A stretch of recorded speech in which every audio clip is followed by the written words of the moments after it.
So we are sitting here today with Gail Becker. She is the founder of Caulipower, a better-for-you food company, and also a member of the Forbes 50 over 50. I love the founding story of Caulipower.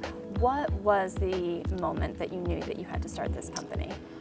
I would say the impetus was really the passing of my dad, who was an entrepreneur, and he had a small business in San Francisco. And you know, he always told me my whole life, why would you want to work for someone else? But I never really understood or appreciated what that meant until he passed, and I thought, wow, I need to honor him. I need to do something like that. But I didn't know what it was. Caulipower came second. The idea to start something on my own, that was the motivating factor. You had a career in corporate America leading up into that point. Was it scary? I feel nice and safe in my corporate job, and it's when you're out as an entrepreneur, you're an island of one. How did you get the courage? It was the scariest thing I have ever done, for sure. I think I sort of wondered, I don't want to find myself 10 years from now wondering what would have happened, what might have happened. I already came so close to not doing it.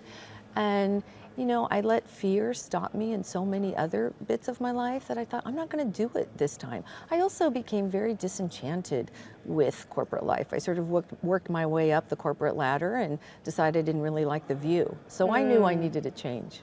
One of the questions that we got out there, but I didn't have time to ask from the audience, was actually, how did you build your team? How do you identify the people that you want working for you, with you, and building this product with you? I'd say at Caulipower, we have a good mix. We have some people who come from big food or other startups and have lots of food experience and operations and supply chain, and you need those people. But we also have people who are just passionate, who want to make a difference, who want to help people, who want to turn their life around.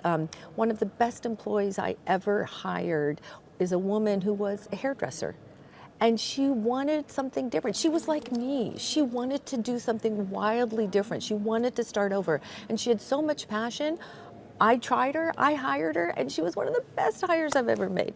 I love that story. So the culture at Caulipower, is it just an outgrowth of who you hire, or is it something you've intentionally created and you put guideposts? I think it's a little bit of both, to be honest with you. I mean, look, working at a startup is not for everybody. It's hard work. It's a lot of time, a lot of energy. You can't do that unless you are wildly passionate about the mission and unless your team really understands what that mission is. The mission for Caulipower is something we talk about every single day. And it's those people, they're not working for the money or certainly the glory, because there is none. But what they're working for is that mission. And that's how you grow and expand your team and attract like-minded individuals. We're talking in a moment of great macroeconomic uncertainty. Inflation has been through the roof. Consumer spending has been waffling. I think it recovered a little bit in August. Yeah. But when consumers are under such pressure and you are in a consumer business, how are you navigating that? It is really hard. I mean, particularly in the food industry, everything has just gone through the roof. The packaging, the ingredients. Now, some companies will go for cheaper ingredients. Some companies might make the product smaller or what have you. We don't do that. We made a promise to our consumers and we're going to live up to that promise. Now, sometimes stores are going to charge more. My question is, what are we giving the consumer in exchange? That has to have the experience. It has to have that same quality. It has to have the best ingredients, and it has to be part of a community that they're proud to be in, because there's just too many choices today.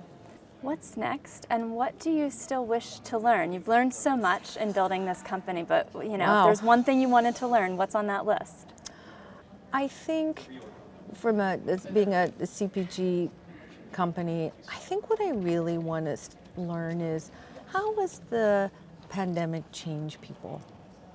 Are the habits that people took in the pandemic, are they going to stay with us? Are they going to fundamentally change? What a shame if we all collectively went through that experience and didn't change for the better in somehow. And I think there are some trends that developed during the pandemic that a lot of people in CPG are sort of holding their breath and seeing what shakes out. And I am really hopeful that, you know, people are going to do something that's going to just make the world a little bit better. I know that's what we try and do every day. Well, thank you so much for being here. We so appreciate it. Thank you.